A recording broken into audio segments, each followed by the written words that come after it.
Hi, it's Adam Mole here from PWEI itself. I'm just chatting for Adam Talks To podcast here, so let's get on with it.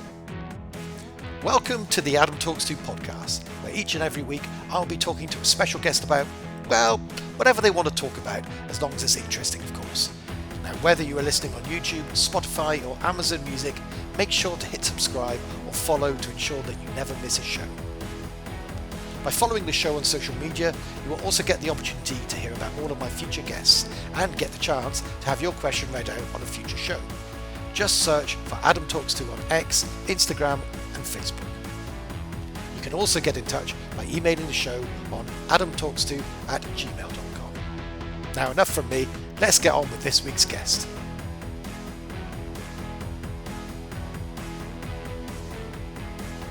Welcome to another edition of Adam Talks To. Who am I talking to today?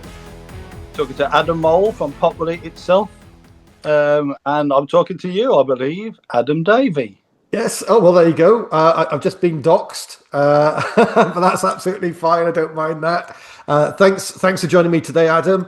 What we usually do when we do these shows, we get you to introduce yourself and talk about the type of music, but this is the first time that I've done one of these where I'm talking to someone else called Adam. So this usually gets a bit confusing and those kind of things. So, but we'll get through it. So tell us about PWEI itself. If someone who's never heard from you before, and I have, I'll go into my history in a little while. But what kind of music can they expect to hear if they, after this interview, pop it into Google? I think Clint once called it intergalactic punk rock hip hop. But obviously, I mean, we started in 1986 playing sort of quite very short 1 minute tracks in the vein of the Ramones and the Buzzcocks and Undertones, perhaps. But then history will tell you this if you actually look up on Wikipedia or somewhere. We both, all four of us, went to see the Beastie Boys in Birmingham one night at the Birmingham Odeon. And we all came out and met up afterwards because you all get split up because it was a seated venue, Birmingham Odeon. But everyone, if you had about 25 seconds to get from your seat to down in the front, and there was like about 10 meters of space between the stage and the first row of seats because it was a cinema, you see. Mm-hmm. So you could get down, and the sort of security would leave you to jump around. So everyone used to get split up at Birmingham Odeon because it was like as soon as the lights went down, everybody ran to the front. So the first time we got to even talk about it was when we all met outside afterwards. And we just looked at each other and just said, we're shit, all four of us, realising that what we were doing was just yesterday's thing, an old hat. Not that the Ramones, the Buzzcocks and the Undertones are ever that, but we just felt like we wanted to change. We'd seen the Beastie Boys and they blew our mind, really. Absolutely superb. So, and the crazy bit was we had a tour booked, our biggest tour to date. Well, I think we had maybe 8-9 gigs all around the country playing as the old, what people were expecting to see. And we had about 4 weeks maybe. And right. Graham, who used to be the drummer, like stood down the front singing with Clint, and we got like a reel-to-reel tape machine, right, and started samples and loops and beats. So that tour was a bit of a disaster, to tell the truth, because people were coming to see what they were expected to see, and then all of a sudden it was a bit of everything because we didn't have time to do all the songs, but all of a sudden they weren't hearing 1.5 minute tracks with Graham behind the drums. They were listening to totally new stuff that we'd written in the last 4 weeks in a sort of vein, a little bit rappy style, to be like the Beastie Boys, who had quickly become our kind of our thing. And basically from then on, I think we've just always tried to change with each album a little bit, embrace like new technology and bring that into live as well. So we never really wanted to sit still. So, I think towards the end, when we first split up, we got into a bit more like industrial music, maybe. Mm-hmm. And, now we're even using a little bit of AI and, why not? Well, the technology changes, you have got to keep up. But I remember back in the late 80s, and yeah, it was, well, I was going to say it was something different. Certainly over in the UK, it was very, very different, and it was a completely unique Yeah. sound. And as I said, I'll go into how I've supported you over the years. I bought 3 singles, I might add. I will say that they were cassette singles. There's another blast in the past. You don't get those these days. You don't even get cassette players.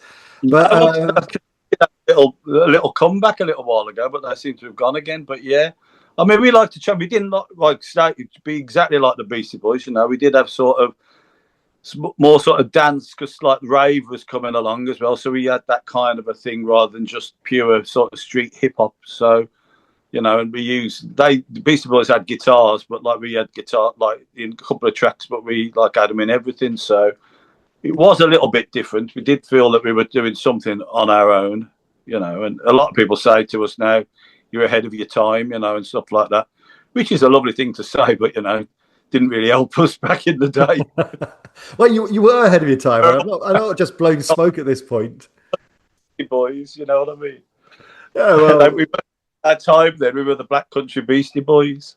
Well, you kind of led the way because other bands came shortly after you doing it. You're like, well, you're going to tell me now they were before you, but EMF, Jesus Jones, all these kind of bands were also very similar. Ned's Atomic Dustbin to some extent, I think, were maybe similar as well.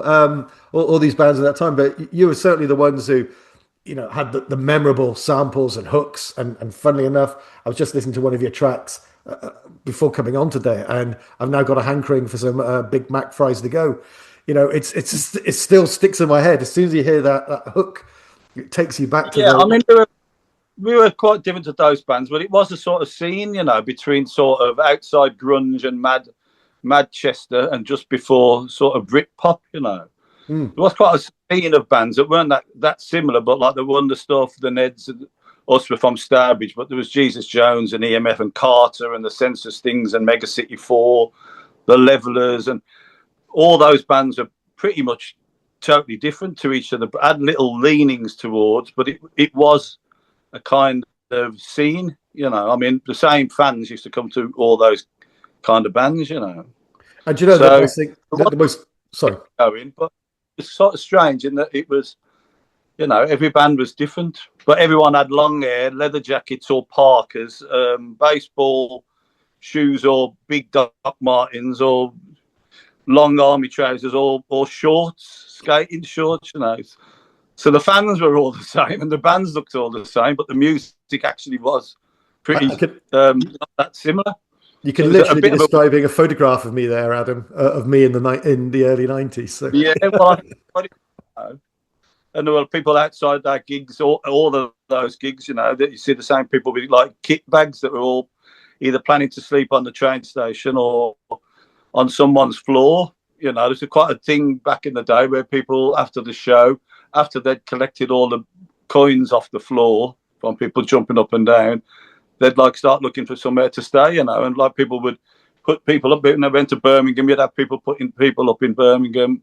And then, if you went to Liverpool, and some of the Liverpool lads who travelled would put the people up from Birmingham, So it became quite a scene, but never really documented, like, the Manchester and grunge kind of Britpop stuff. But there was definitely a scene going on back then. So probably not so cool or press-worthy.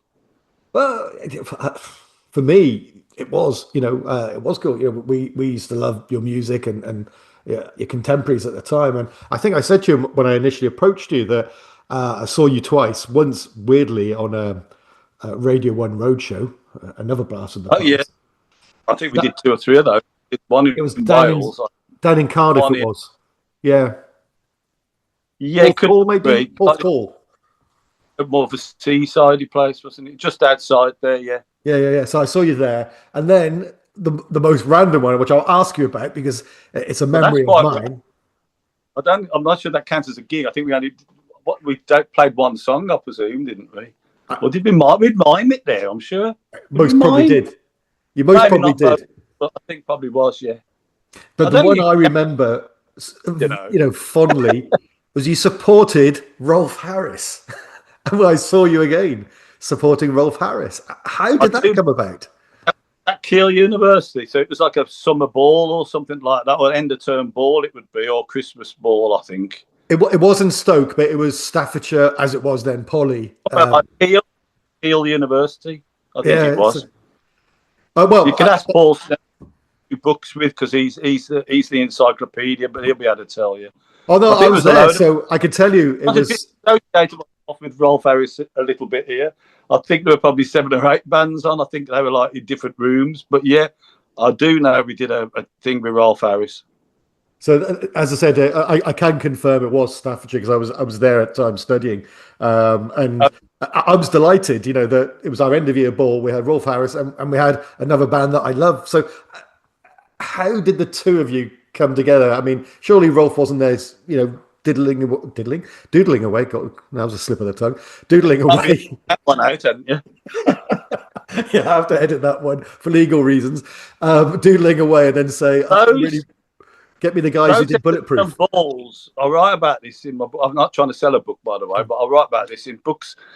It's a kind of a thing we had to do really to make money, because they paid really well. And although we'd have loved to have been sort of self-sufficient really without having to do them, those end of term balls, some of them are better than others. In fact, I think that gig was okay, but sometimes it would just be like there'd be a couple of bands on, and it would be everyone would be like just students dressed in like sort of ball gowns and suits and that, and it wasn't really us. We try and enjoy ourselves by getting the whole room on the stage with us, which used to be quite funny because I was generally so plastered. But in a way, it was the kind of thing none of us really liked doing. The end of term balls were like, but they paid well, but it helped us sort of carry on, because thing is with us, we didn't sell out as many gigs as a lot of people probably thought we did. So we really needed to make some extra cash by doing these balls, but I'd have probably preferred to avoid them. I mean, we did some good ones with like Newcastle. I always remember being good. The Prodigy, we did that twice. We did one with the Prodigy and Sister Sledge, an outdoor one down south as well. That was good, but most of them were pretty. No, it wasn't really us. It was like we were doing it for the cash to a degree, but.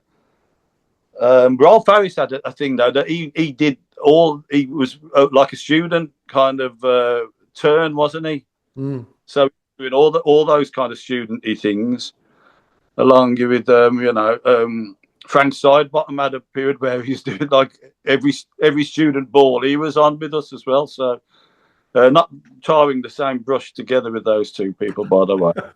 But well, I think Frank's gone. Those end of term balls weren't really our thing, but we did find ourselves having to do 2 or 3 a year, yeah, because they paid ridiculously stupid money. Well, I said the university gigs back in the day, I think I don't think they do so much now. There's not so many university stuff, but there'd be 4 or 5 gigs on the circuit, which were always great, like Leeds University, I think, Portsmouth Polytechnic, Leicester University, were really great universities to play within a tour, where like the general public could come in. But some of these end of term balls were like horrible, and I was just basically whoever was leaving was just on the piss. So half of them had never heard of you anyway. So it was quite not hard work, but it was not fun particularly. Yeah. Well, as I said, fond memory in my heart, and I was delighted. I think one of the better ones, because I did think we did one in Warwick as well, where like the Damned, and there was about 12 bands playing in various rooms. But the ones where they were just there was just you and 1 or 2 other bands playing in one room, and it was like the tables were out front, with people eating chicken and drinking champagne, so it wasn't really our scene, but we did get lumbered with a couple, I must admit. It was good for the old bone balance. You can sell your soul a little bit at those times, and it's about getting exposure. It's a long time ago. So you're still touring. I noticed that you got some dates coming up in May. Coming up to Scotland, unfortunately. That's a shame. No, well, we did 20 19 dates, I think, back in October, November, where we played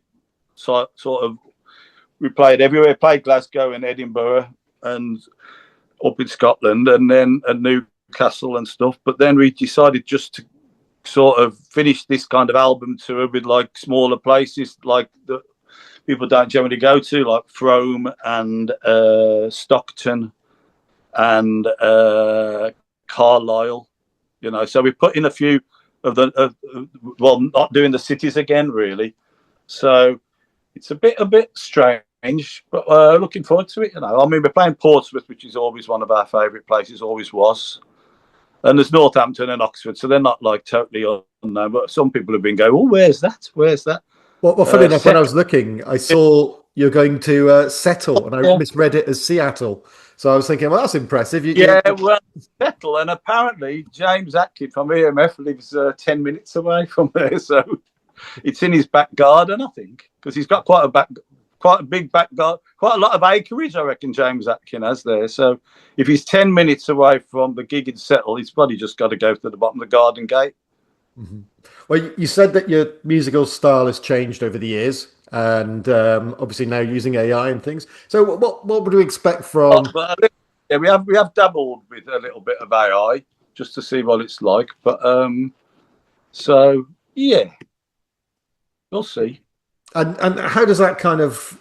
How have you seen the music industry change? And obviously we're talking about reel-to-reel tapes earlier on, cassette singles, all these kind of things, and you're in that kind of early 90s, not rave scene, but, you know, that kind of era where people were going out, enjoying themselves, doing things they probably shouldn't have done, etc., when music was really at the forefront of everything.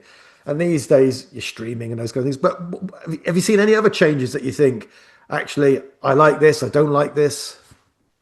I don't like the fact that the lights, you don't get so hot on stage because all the lights are like LEDs, where they used to be like par cans, and that's one of the things I really hated when I first rejoined the band. I couldn't realise, I couldn't quite get into it, and I suddenly realised it's actually cold on stage sometimes.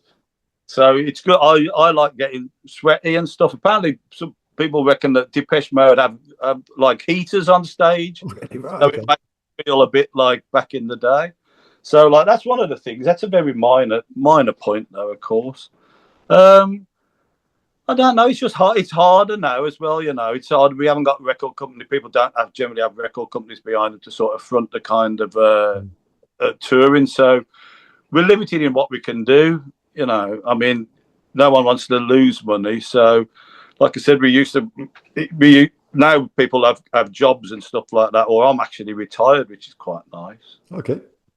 So I don't really have a proper job in inverted commas, but I did drive for DPD for 22 years beforehand. So I did my little bit of working for the Clampdown. So now it's just, you know, it's hard to be a band, you know, and a lot of stuff's in the press, you know, that people can't afford to go out and stuff like that, the cost of living. So it's quite difficult to be in a band and make any money.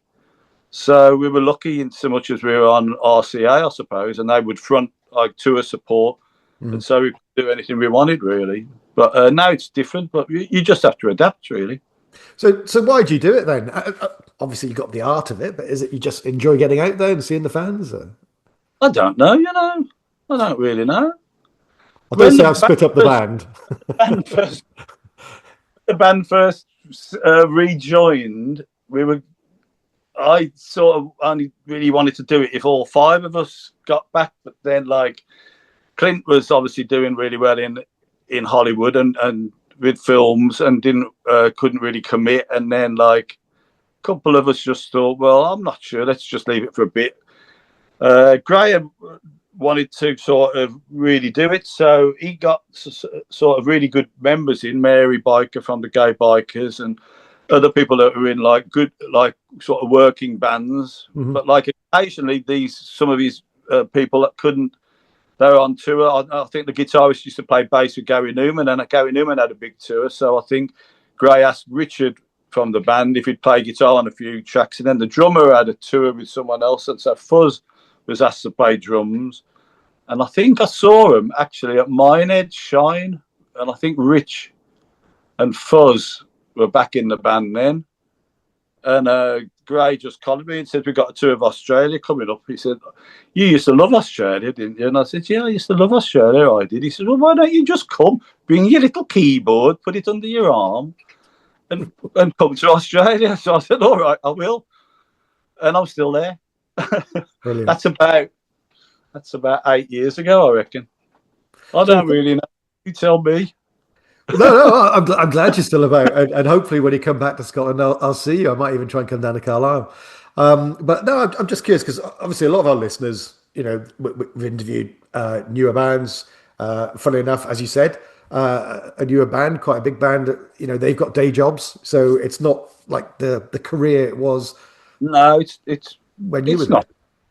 Not complaining, by the way. No, exactly. But I'm just thinking, when you go to places like Australia, I take it the tour pays for itself. You get, from the financials, it's worth doing, and you get to stay in nice places and enjoy the life again.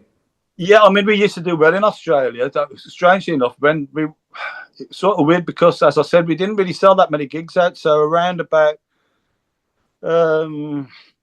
I think just after DEF CON 1 came out, so it'd be about 89, we first, some guy called Roger Grierson, a promoter over there, he saw the number for management on the back of DEF CON 1 single, so he just phoned us up, or phoned our manager up, Craig, CJ, and said, "I really like what your band are doing. Would they be interested in coming to Australia?" And like back in those days, bands from here didn't really go to Australia. That's why I think like they had a lot of tribute bands at the time in Australia, like the Australian Doors, Pink Floyd, and ABBA and stuff like that. So bands really didn't really feel that they wanted to go down there. And we were still playing gigs. We were playing like selling out London and Birmingham, Wolverhampton, maybe. Portsmouth, as I said, was always good. But like the Leeds, Newcastles, and Liverpools and stuff, we're still not that well attended. We went to Australia. We couldn't believe it. Every gig was bloody packed and sold out. We arrived in New Zealand and there was like 700 people in the gig, And then we went to Australia. We played 4 nights in Sydney. The fourth one wasn't even advertised until we got there and played the first 2. And then we went and did some gigs round. And so Australia was really great for us. So that's probably why we still get asked to go to Australia, because mainly like Melbourne and Sydney still do really well. So those 2 gigs really pay for us to go for. It'd probably only go for 4 or 5 days really, but and it's like a flight every day, so it's pretty hard work. But it's still good. The gigs are great. Brilliant. So, but yeah, it tends to be like do the gig, get back to the hotel, 2 hours sleep, get up, drive to the airport for like 8 in the morning. So it's and then do that for 4 days and then come home. So there's occasionally a day off at the start and at the end, but it's sort of hard work. Yeah. It did tempt me, it must be said. I've got a theory as to why it still sells out quite well in Australia, and whenever I do these interviews, I always look at YouTube comments underneath the videos, and I found one here which I think might explain why. So this is someone posted on one of your videos. "My mother forced me to listen to this as a child, and I despised it with a burning passion. However, 18 years later, I've realized my mistake and I'm in love." So there you go. So I think you've obviously got parents who are obviously into child abuse by making them listen to your music, and now they love you and they're still coming out and seeing you. But yeah, we have got like people often bring sort of their kids along, and now they're starting to come on their own.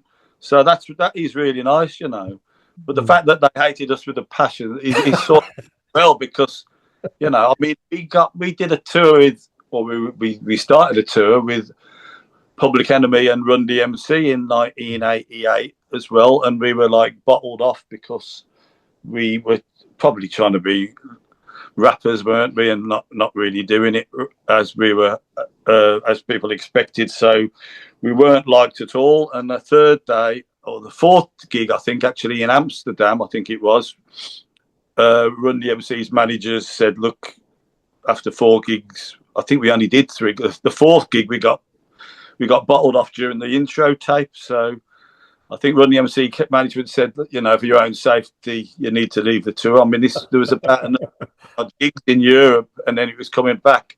We'd done 2 Brixton Academies with them, one in a gig in Belgium, and this one in Holland. We thought Europe would get less volatile, but it didn't. But anyway, getting back to the story, Chuck D from Public Enemy came in the dressing room after we'd been kicked off and like sat alongside with us. He could see we were really pissed off, and he said, you know, it's great for people to don't be bland, make people either say you're fantastic or shit, basically. He said, you know, make someone have an opinion about you, make them go home actually thinking, what was that I just saw, in a good way or a bad way.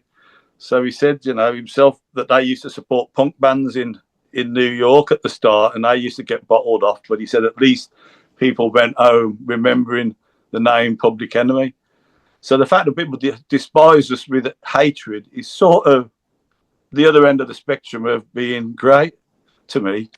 So it's weird that like 18 years later, they understand that maybe, you know, you don't want to be bland in this world. Well, do you know what? I always ask what advice you got for the next generation, but to be honest, you've just given us an absolutely perfect answer. Whether it's music industry or any industry, just, you know, don't be bland. I mean, why would anyone want a bland life? Just be exciting, or people either like you or they don't, but just never be boring. Yeah, I think, you know, we've done that. You know, we've tried to push the barriers a little, sometimes too far, I'm sure, but you want to make someone just think, God, you know, what a racket. What a racket's a great comment, you know what I mean? I like what a racket. And that's what we're trying to do now still, really, you know. We're obviously in our 60s. I think Graham he might be 59. No, I think he's 60, of course he is. But it's very easy for a band like us to do if you do new stuff, to maybe look like we've matured, and that's one thing I don't want to sort of look like we've done. I'm quite safe playing guitar because I still can't play guitar any better than I could 40 years ago. But I don't want us to look. If we ever review, the last thing I want to read is, their songs are so much better crafted these days than they were, and like, you know, the quality and artistry of the musicianship, you know, you can see that they've been practicing in their bedroom for 40 years. That's the last thing I want to read about us, you know. I want us to still have an edge, you know. I want us to be alternative. I don't want us to be mainstream, do you know what I mean? I don't want to be I don't want to be played on Radio 1, and I never did, but I suppose Radio 1's changed rather now. But like when we were back in the day, when they wouldn't play us because, I mean, they wouldn't play Defcon 1 because it said Big Mac price to go, and that was advertised. They wouldn't play Rise Up Sucker because it had the word ass in the verse. You know, so that was all good for us, but we never had a big hit like some of the other bands did, you know. So I don't know if that's good or bad, but, you know, so be it. I don't really want to be liked by, you know, Irene and Terry living in a bungalow in Dorset. Do you know what I mean? Sorry, Irene and Terry, but you know what I mean. Do you know that they wrote such nice things about you? I'm not looking to appeal to them. If they want to, I would love Irene and Terry to come to the gig. By the way, when we play Portsmouth, if that's near Dorset. So yes, please come along, Irene. And you've just once again sold out completely, you know, to Irene and Terry. There, you started hating them, and now suddenly #1 fans. Well, yes, I don't want to be rude to anybody really, but no, we never looked. We always tried to be a little bit left field, I suppose. Graham, in particular, would remove catchy choruses from demos and say, or end on a like 2-minute instrumental bit and make the track 5 minutes instead of 3 minutes if you thought it was getting too commercial. And we've always been a little bit like that. But, you know, maybe we're wrong. As I said, I drove for DPD a van for 22 years. Maybe I'd been better if we'd written Unbelievable. Do you know what I mean? Yeah. And I could have maybe not. Or maybe we could have driven for 20.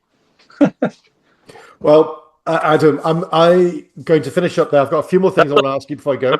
But if anybody wants to check out Properly Eat Yourself, they can do it at properlyeatyourself.net, I believe. And there's a shop there with some really cool merchandise, so make sure you check that out. But before I go, I said to you, I've been talking to Miles Hunt from The Wonder Stuff, and he had a comment for you. The people who've listened to that show, although as we talk, it hasn't been published yet, will be thinking, what did Miles mean by this? So I'm going to read you out. He said, if you pop down to the Craven Arms post office later, the parking is very good at the moment. So that was the message from Miles. You can either tell me what that's about, or you can just, say whatever you like in response. It's one of our things now. We used to have other little comments and stuff, because we used to watch a lot of things like OB Design Pet on tour buses together. So we do similar comments like that we'd use in our everyday life. I think Good Night Though, which was a Wonder Stuff track, is from us saying good night though in the tone of something from a guy called Finger from Nuts in May. So we always have these little phrases that like someone says and they stick. A couple of weeks ago I spoke to Miles, and I know they're doing the gigantic gig in May in Bristol, and I said I'd quite like to come down. I'd probably come in my van because I've got like a VW camper, and I said I might come down and have a few beers. I said I could stop in my camper van. I said, is there any parking around there? Like, as if he'd know if there's any fucking parking around there. But that was just a little thing. And he said, "Hey, the fuck would I know if there's any parking around there? You find out for yourself, you twat." And I thought, well, yeah, how would he know there's any parking around there? So, but it's just one, and now that's stuck. So every time I see him, he sent me a picture the other day. I think he played Milton Keynes Stables, and obviously he got there for the sound check. So he was parked. Then he sent me a picture saying, "Plenty of parking here." So it's not funny. It's just one of them things, and it'll live on forever. So I'll probably have it on my tombstone. Plenty of parking. So yeah, it's running and running. That one is, and like it's an in joke, but yeah, he still won't find out, because I'd still like to know if there's any parking. But well, if any of our listeners know, but I don't know when this podcast's going out, but if it's before May, is it May the 7th or something? The gigantic gig in Bristol. Anyone let me know if there's any parking for my T5 camper van. It's not a big camper van, so I can sleep there after the show, after a few beers. I'd like to park on the car park, but he doesn't have the car park. He could, of course, ask his tour manager, but he doesn't do shit like that. He's a very lovely friend, and I adore him, but he wouldn't ask. He wouldn't ask that. Well, he wants to turn the car park thing into an ongoing saga. Well, I will make sure if anyone lets us know about that venue, we'll pass on those details to you, Adam. It's been lovely chatting to you today. Really appreciate your time. Good luck with the tour, and good luck with continuing to make music.